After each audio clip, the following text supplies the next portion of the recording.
Welcome back to the duology of L. ഈ ഒരു 2-part സീരീസിൻ്റെ രണ്ടാമത്തെ ഭാഗമാണ് നിങ്ങളിപ്പോൾ കണ്ടുകൊണ്ടിരിക്കുന്നത്.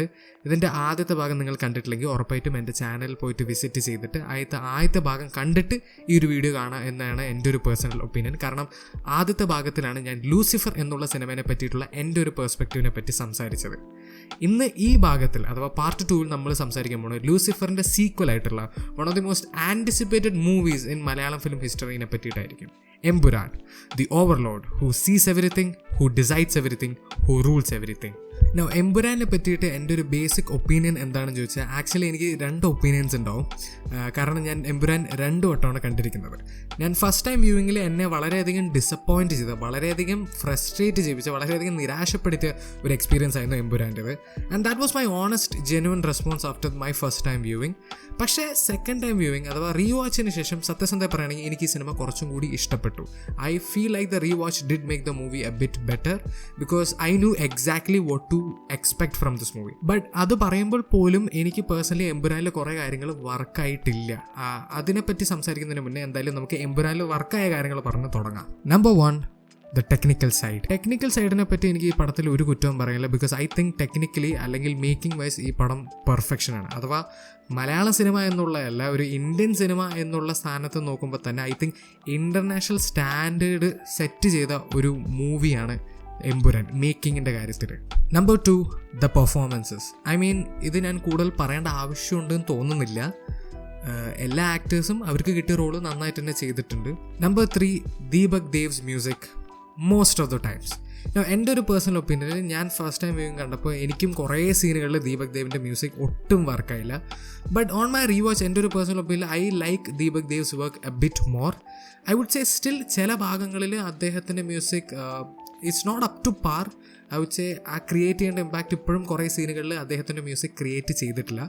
But I wouldn't say his music work in the movie was bad. Like majority സീക്വൻസസിലും all അതിഗംഭീര വർക്ക് തന്നെ ചെയ്തിരിക്കുന്നത്. എസ്പെഷ്യലി ഈ സിനിമാറ്റിക് ആയിട്ടുള്ള അല്ലെങ്കിൽ ക്ലാസ് സീനുകൾ അല്ലെങ്കിൽ ഭയങ്കര എപ്പിക് ആയിട്ടുള്ള സീൻസിലൊക്കെ ആൾ വളരെ ഓർക്കസ്ട്ര ആയിട്ടുള്ള ഗംഭീര ബാക്ക്ഗ്രൗണ്ട് മ്യൂസിക് തന്നെ ആൾ ക്രിയേറ്റ് ചെയ്ത് വെച്ചിരിക്കുന്നതാണ് എൻ്റെ ഒരു പേഴ്സണൽ ഒപ്പീനിയൻ.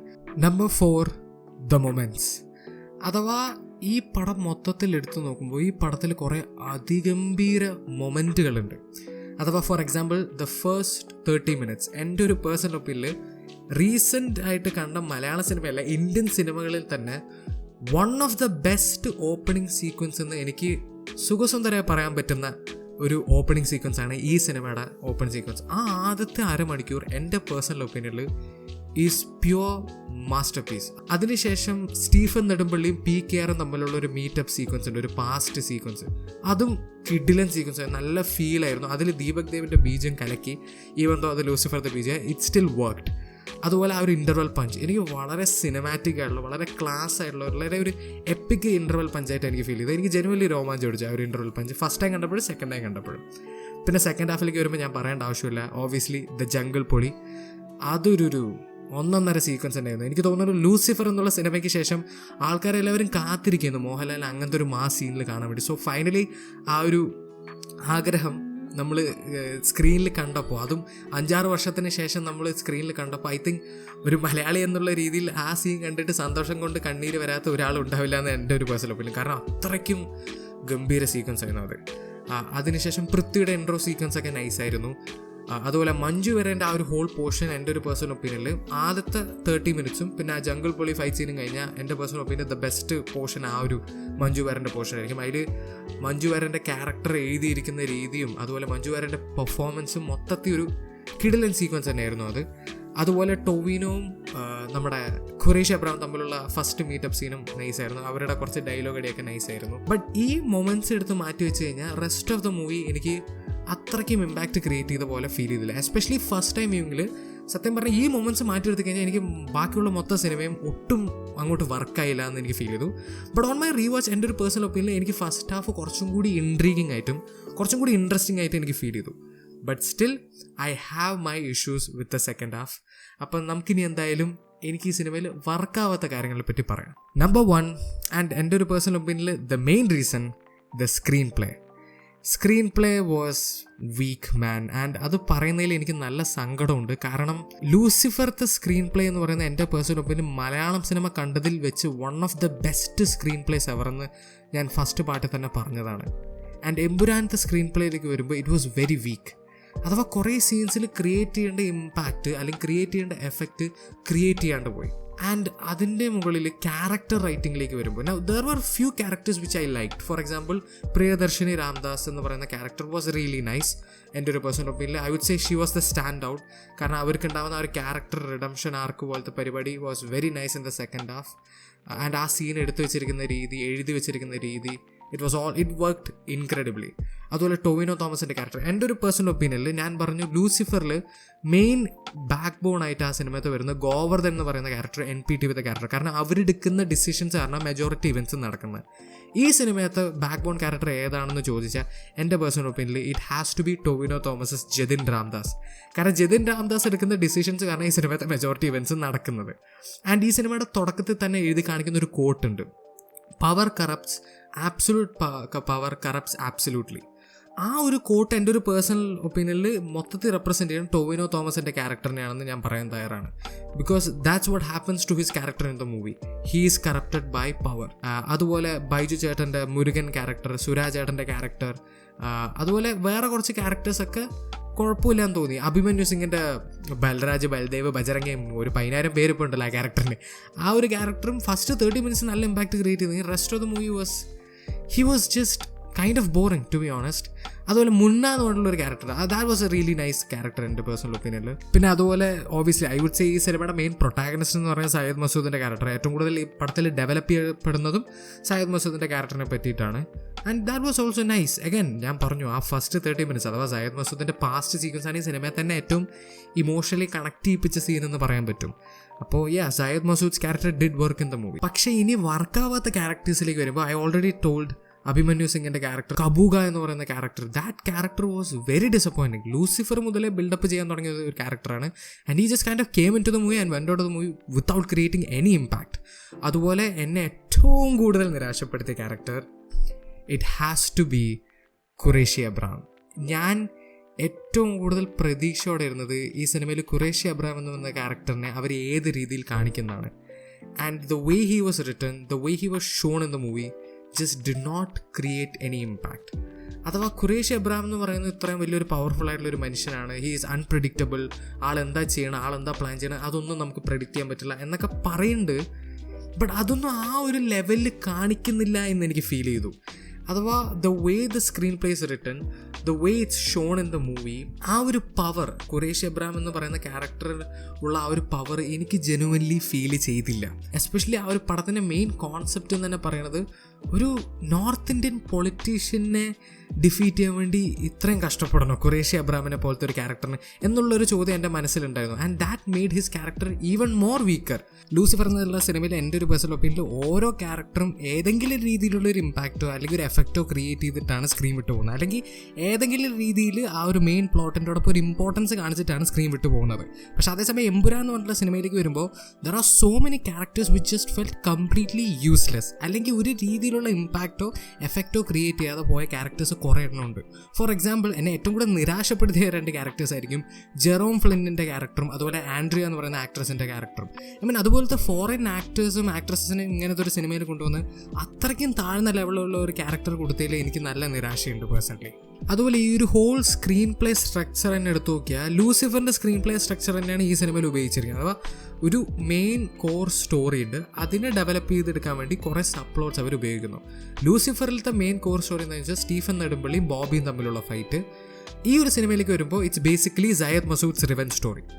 ആ ഒരു സ്ക്രീൻ പ്ലേ സ്ട്രക്ചർ എനിക്കൊരു കുഴപ്പമില്ല, കാരണം ലൂസിഫറിൽ നന്നായി വർക്കായി. So it could have worked in Empuraan. But എമ്പുരാൻ്റെ കാര്യത്തിലേക്ക് വരുമ്പോൾ all the subplots felt disconnected. അഥവാ ഒരു കണക്ഷൻ ഇവർ തമ്മിൽ ഉണ്ടായിരുന്നില്ല. അത് കാരണം എന്താ സംഭവിച്ചെന്ന് ചോദിച്ചാൽ ആ ഒരു മെയിൻ കോർ സ്റ്റോറി തന്നെ ഒരു സബ്പ്ലോട്ട് പോലെ ഫീൽ ചെയ്യാൻ തുടങ്ങി. So none of the subplots worked with each other, none of the subplots developed the main story. അങ്ങനെ മൊത്തത്തിൽ വളരെ ഡിസ്കണക്റ്റഡ് ആയിട്ടുള്ള ഒരു സ്ക്രീൻ പ്ലേ പോലെ എനിക്ക് ഫീൽ ചെയ്തു. പിന്നെ ഈ സിനിമയിൽ സംസാരിക്കപ്പെടുന്ന പൊളിറ്റിക്സും അതുപോലെ സിംബോളിസും, ഈ ഒരു സിനിമയിൽ സംസാരിക്കപ്പെടുന്ന പൊളിറ്റിക്സും സിംബോളിസും മോശമാണെന്നല്ല ഞാൻ പറയുന്നത്. I'm just saying it's not up to പാർ.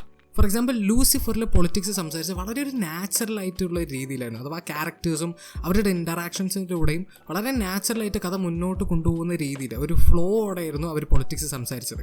പക്ഷേ അതേസമയം ഈ ഒരു സിനിമയിലേക്ക് വരുമ്പോൾ പൊളിറ്റിക്സ് സംസാരിക്കാൻ വേണ്ടി ക്യാരക്ടേഴ്സിനെ ആഡ് ചെയ്യുക, അതുപോലെ പൊളിറ്റിക്സ് സംസാരിക്കാൻ വേണ്ടി സീൻസ് ആഡ് ചെയ്യുക എന്നുള്ളൊരു കാര്യം എനിക്ക് കുറേ ഭാഗങ്ങളിൽ ഫീൽ ചെയ്തു. So politics felt forced in to the movie. അതുപോലെ തന്നെ സിംബോളിസത്തിൻ്റെ കാര്യത്തിലേക്ക് വരുമ്പോൾ ലൂസിഫറിൽ സിംബോളിസം വളരെ ക്രിയേറ്റീവ് ആയിട്ടുള്ള രീതിയിൽ ഉപയോഗിച്ച പോലെ എനിക്ക് ഫീൽ ചെയ്തു. അതേസമയം ഈ സിനിമയിലേക്ക് വരുമ്പോൾ വളരെ ബേസിക് ആയിട്ടുള്ള രീതിയിൽ ഉപയോഗിക്കണം. ഫസ്റ്റ് ഓഫ് ഓൾ എമ്പുരാൻ എന്ന് പറയുന്ന സിനിമയിൽ സിംബോളിസം ഓൾറെഡി കുറവാണ് when compared with Lucifer. And ഉപയോഗിച്ച മെജോറിറ്റി സിംബോളിസം പരിപാടികളും ലൂസിഫർ തന്നെ റീയൂസ് ചെയ്യാണ് ചെയ്യുന്നത് ഈ സിനിമയിൽ. ഓവറോൾ അതുപോലെ എനിക്ക് ഈ ഒരു സ്ക്രീൻ പ്ലേ, ഒരു സ്റ്റോറി ഭയങ്കര പ്രെഡിക്റ്റബിൾ ആയിട്ട് എനിക്ക് ഫീൽ ചെയ്തു. അഥവാ ഞാൻ ലിറ്ററലി ഓരോ സീൻ അവസാനം എത്തുമ്പോഴും അടുത്ത സീനിൽ എന്താണ് നടക്കാൻ പോകുന്നത് എനിക്ക് സുഖസുന്ദരമായി പ്രെഡിക്റ്റ് ചെയ്യാൻ പറ്റുന്നു.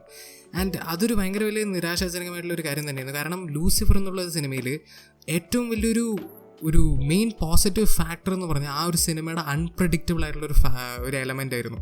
അഥവാ നമുക്ക് ഒട്ടും പ്രെഡിക്റ്റ് ചെയ്യാൻ പറ്റാത്തുള്ള രീതിയിലുള്ള ട്വിസ്റ്റ് ആൻഡ് ടേൺസ് ആയിരുന്നു ആ സ്റ്റോറി മുഴുവൻ. പക്ഷേ ഈ ഒരു സിനിമയിലേക്ക് വരുമ്പോൾ genuinely it was A very very predictable story in my opinion. Number 2, duration. Lucifer എന്നുള്ള സിനിമയും എമ്പുരാൻ എന്ന സിനിമയും ഒരുവിധം ഏകദേശം ഒരേ ഡ്യൂറേഷൻ തന്നെയാണ്. ഏകദേശം 2 സിനിമയും 3 മണിക്കൂറിനടുത്തുണ്ട്. പക്ഷേ ലൂസിഫർ എന്നുള്ള സിനിമയിൽ ആ 3 മണിക്കൂർ ഡ്യൂറേഷൻ ജസ്റ്റിഫൈ ചെയ്ത പോലെ എനിക്ക് ഫീൽ ചെയ്തു. പക്ഷേ അതേസമയം എമ്പുരാൻ്റെ കാര്യത്തിലേക്ക് വരുമ്പോൾ എനിക്ക് ഒരിക്കലും ഈ സിനിമയുടെ 3 മണിക്കൂർ ഡ്യൂറേഷൻ ജസ്റ്റിഫൈ ചെയ്യാൻ പറ്റില്ല. കാരണം ഈ സിനിമയിൽ കുറേ സീക്വൻസസുകൾ എനിക്ക് പേഴ്സണലി ഫോഴ്സ്ഡ് ആയിട്ട് ഫീൽ ചെയ്തു. അഥവാ ഒരു ആവശ്യമില്ലാണ്ട് ഓരോരോ കാര്യങ്ങൾക്ക് വേണ്ടിയിട്ട് വെറുതെ ഫോഴ്സ് ചെയ്ത് ആഡ് ചെയ്താണെന്ന് എനിക്ക് ഫീൽ ചെയ്തു. അതുപോലെ തന്നെ ചില scenes just way longer than they needed to be. എൻ്റെ ഒരു പേഴ്സൺ ഒപ്പീനിയൻ ചില സീൻസൊക്കെ കട്ട് ചെയ്ത് ഷോർട്ട് ആക്കാമായിരുന്നു. അതുപോലെ ഈ സിനിമയിൽ സ്ലോ മോഷൻ കുറേ സ്ഥലങ്ങളിൽ വെറുതെ ഉപയോഗിക്കുന്നുണ്ട്. And that got really annoying at some points.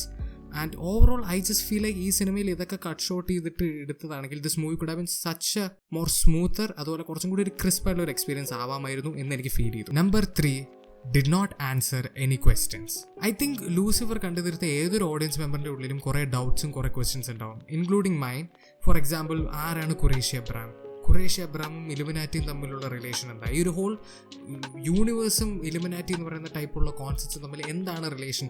അങ്ങനെ വിവിധ തരത്തിലുള്ള ക്വസ്റ്റ്യൻ എൻ്റെ മനസ്സിലുണ്ടായിരുന്നു. അപ്പോൾ ആ ക്വസ്റ്റ്യൻസിൻ്റെയൊക്കെ ഉത്തരം തരും എന്നുള്ള പ്രതീക്ഷയോടെ തന്നെയാണ് ഞാൻ എമ്പുരാൻ കാണാൻ പോയത്. അല്ലെങ്കിൽ അറ്റ്ലീസ്റ്റ് അതിൻ്റെ ഒരു ഹിൻ്റെങ്കിലും, എന്തെങ്കിലും നമുക്കൊരു ക്ലൂ എങ്കിലും തരും എന്നുള്ളൊരു പ്രതീക്ഷയോടാണ് ഞാൻ എമ്പുരാൻ കാണാൻ പോയത്. പക്ഷേ ഒരു ക്വസ്റ്റ്യൻ്റെ ആൻസർ പോലും എനിക്ക് കിട്ടിയില്ല എന്നുള്ളത് വളരെ ഫ്രസ്ട്രേറ്റിംഗ് ആയിട്ടുള്ള ഒരു കാര്യം തന്നെയായിരുന്നു. Number 4, the final moments.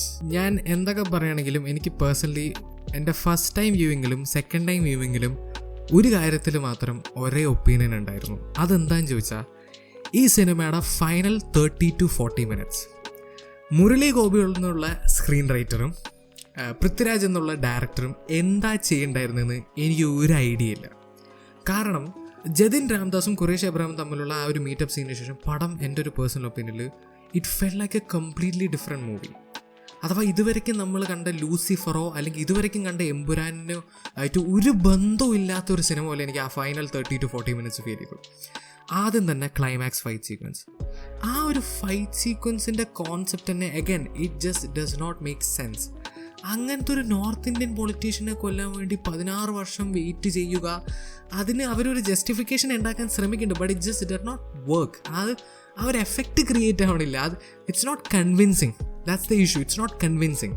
അതുപോലെ ആ ക്ലൈമാക്സ് ഫൈറ്റ് സീക്വൻസ് എടുത്ത് വെച്ചിരിക്കുന്ന രീതി, ആ ഖുറേഷി അബ്രാം ഫൈറ്റ് ചെയ്യണം എന്ന് ഡിസിഷൻ എടുത്തത് genuinely was one of the worst decisions ever. കാരണം ഖുറേഷി അബ്രാം എന്ന് പറയുന്ന ക്യാരക്ടറിൻ്റെ ക്യാരക്ടറൈസേഷന് ഒരു ബന്ധമില്ലാത്തൊരു പരിപാടിയാണ് ഈ hand to hand compact.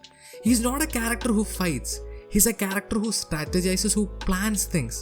Stephen നെടുമ്പള്ളിയാണ് അടികൂടുക, ഖുറേഷി അബ്രാം അല്ല.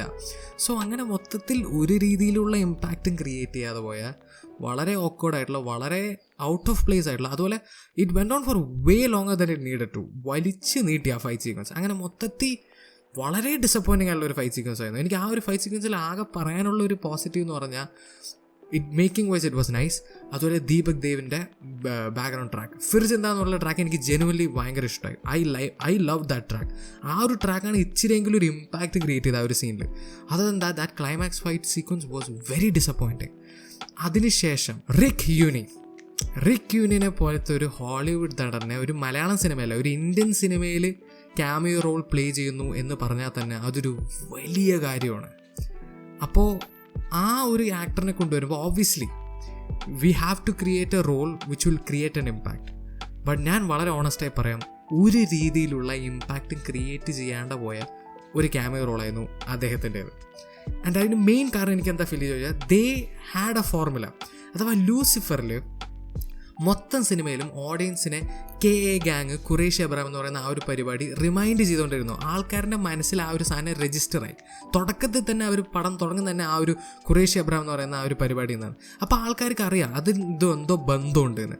അപ്പോൾ ഫൈനൽ ട്വിസ്റ്റ് ആയിട്ട് സ്റ്റീഫൻ നെടുമ്പള്ളി തന്നെയായിരുന്നു ഖുറേഷി അബ്രഹാം എന്ന് പറയുമ്പോൾ അതൊരു ഇമ്പാക്റ്റ് ക്രിയേറ്റ് ചെയ്തു.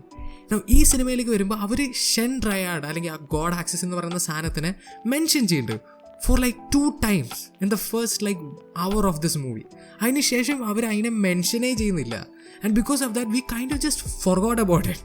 അത് കാരണം അവസാനം ആ ഒരു റോള് വന്നപ്പോൾ it just did not create the impact it should have. So there should have been more buildup in my opinion. കുറച്ചും കൂടി മെൻഷൻ ചെയ്യണമെന്നു. അവരുടെ ആ ഒരു പവറും അവരുടെ ആ ഒരു സ്കെയിലും ഇച്ചിരി കൂടി മെൻഷൻ ചെയ്ത് ഇച്ചിരി കൂടി നൈസായി ബിൽഡപ്പ് ചെയ്താണെങ്കിൽ that role, that cameo role could have made so much more impact man. പിന്നെ L3 കൊടുത്തിട്ടുള്ള ആ ഒരു ടേലൻറ്റ്, നൗ എൻ്റെ ഒരു ഓണസ്റ്റ് ഒപ്പീനിയൻ ഞാൻ പറയാം, ഇറ്റ് വാസ് ഇൻക്രെഡിബിളി ക്ലീഷേ. അഥവാ അവർ ചൂസ് ചെയ്ത ലൊക്കേഷൻ ആണെങ്കിലും ആ ഒരു സീക്വൻസ് എടുത്തു വെച്ചിരിക്കുന്ന രീതിയാണെങ്കിലും മൊത്തത്തിൽ ഒരു like typical gangster rise story അല്ലെങ്കിൽ ഡോണിൻ്റെ റൈസ് സ്റ്റോറീന് ഹിൻഡ് ഔട്ട് ചെയ്യുന്ന പോലത്തെ ഒരു ടേലൻ്റാണ് ഈ പടത്തിൻ്റെ അവസാനം കൊടുത്തത്. അതെന്നെ വളരെയധികം നിരാശപ്പെടുത്തി. കാരണം ഖുറേഷി അബ്രഹാം എന്ന് പറയുന്ന ഒരു സാധാരണ ഒരു ഗാങ്സ്റ്ററോ അല്ലെങ്കിൽ ഒരു ഡോണോ അല്ല. He is something much more than that. ലോകം തന്നെ റൂൾ ചെയ്യാൻ പൊട്ടൻഷ്യൽ ഉള്ള ഒരു ക്യാരക്ടർ എന്നുള്ള രീതിയിലാണ് ഖുറേഷി അബ്രഹാമിനെ അവർ പറയുന്നത്. സോ അങ്ങനത്തെ ഒരു ക്യാരക്ടറിന് എൻ്റെ ഒരു പേഴ്സണൽ ഒപ്പീനിയനിൽ ഒരു സാധാ ക്ലീഷേ ഗാങ്സ്റ്റർ റൈസ് സ്റ്റോറി കൊടുക്കുന്നത് വളരെ ഡിസപ്പോയിൻറ്റിംഗ് ആയിരിക്കും. I hope he get something much more beyond than that. But അതെന്തായാലും നമുക്ക് L3 കാണാൻ പറ്റുള്ളൂ. But that talent was kind of disappoint. I think they should have done something much more interesting. അങ്ങനെയാണെങ്കിൽ കുറച്ചും കൂടി ഒരു എക്സൈറ്റ്മെൻറ്റ് L3 വേണ്ടി ഉണ്ടായേനെ. Now I am not saying Empuraan is a bad movie. No way in hell. I would say Empuraan is an excellent movie. Especially after my rewatch I like it much more. May be ചിലപ്പോൾ മൂന്നാമത്തെ കിട്ടുമ്പോൾ എനിക്ക് ഇനിയും കുറച്ചും കൂടി ഇഷ്ടപ്പെടാൻ chance ഉണ്ട്. Who knows. But I think it's an excellent movie. അഥവാ നമ്മൾ ഒരു മലയാളി എന്നുള്ള രീതിയിൽ I think we should all be proud of what Empuraan has achieved for the Malayalam film industry. അഥവാ ഈ ഒരു ബഡ്ജറ്റിൽ ഇത്രയും ലെവലിൽ ഇത്രയും സ്കെയിലുള്ള ഒരു സിനിമ എടുത്തു വെച്ചു എന്ന് പറഞ്ഞാൽ, അതും ടെക്നിക്കലി ഇത്രയും ബ്യൂട്ടിഫുൾ ആയിട്ട് എടുത്തു വെച്ചു എന്ന് പറയുമ്പോൾ it's something that we should all be proud of. നമുക്ക് കോൺഫിഡൻസോടെ ഫോറിൻ ഓഡിയൻസിൻ്റെ അടുത്തും കേരളത്തിൻ്റെ പുറത്തത്തെ ഓഡിയൻസിൻ്റെ അടുത്തും എടുത്തു വെച്ചിട്ട് പറയാം, ഇതാണ് Malayalam film industry, this is the potential of Malayalam film industry. എന്തായാലും ഈ സിനിമയുടെ വിജയം I think it deserved every single percent of that. And ഇനിയും ഇങ്ങനത്തെ വലിയ സിനിമകൾ വരട്ടെ. ഇനിയും പുതിയ ഡയറക്ടേഴ്സ്, പുതിയ റൈറ്റേഴ്സ്, പുതിയ ടെക്നീഷ്യൻസ് എല്ലാവരും വന്നിട്ട് ഇങ്ങനത്തെ സിനിമകൾ ഇനിയും നമുക്ക് തരട്ടെ. പ്രൊഡ്യൂസേഴ്സ് ഇങ്ങനത്തെ വലിയ സിനിമകൾ ഇനിയും പ്രൊഡ്യൂസ് ചെയ്യാൻ ഈ ഒരു സിനിമ ഒരു പ്രേരണമായിട്ട് മാറട്ടെ. എന്തൊക്കെയാണെങ്കിലും I am glad Empuraan is a huge success. And നിങ്ങൾ എന്തെങ്കിലും കാരണം വെച്ച് എംപുരാൻ ഇപ്പോഴും കണ്ടിട്ടില്ലെങ്കിൽ, അല്ലെങ്കിൽ നിങ്ങൾ OTT കാണാൻ പ്ലാൻ ചെയ്യണമെങ്കിൽ ദൈവത്തിനെ ആലോചിച്ച് അത് ചെയ്യരുത്. ഇതൊരു തിയേറ്റർ വാച്ച് ഡിമാൻഡ് ചെയ്യുന്ന സിനിമയാണ്. സോ എന്തായാലും ഈ ഒരു സിനിമ നിങ്ങൾ തിയേറ്ററിൽ തന്നെ കാണാൻ നോക്കുക. അതും പറ്റുകയാണെങ്കിൽ മിനിമം ഒരു 4K ഡോൾബി അറ്റ്മോസ് തിയേറ്ററിൽ കാണാൻ നോക്കുക. ഇപ്പോഴും തിയേറ്ററുകളിൽ ഓടുന്നുണ്ട് എന്നാണ് എൻ്റെ ഒരു വിശ്വാസം. So definitely be sure to watch this movie in theatres. എന്തൊക്കെയാണെങ്കിലും ദാറ്റ്സ് ഇറ്റ് ഫോർ മീ. നിങ്ങൾക്ക് ഈ ഒരു വീഡിയോ ഇഷ്ടപ്പെട്ടെങ്കിൽ ലൈക്ക് ചെയ്യുക, സബ്സ്ക്രൈബ് ചെയ്യുക, നോട്ടിഫിക്കേഷൻ ബെൽ അമർത്താൻ മറക്കരുത്. ആൻഡ് വീഡിയോ ഷെയർ ചെയ്യണമെങ്കിൽ that will be a huge help. എന്തൊക്കെയാണെങ്കിലും I will see you guys in the next video. Bye by.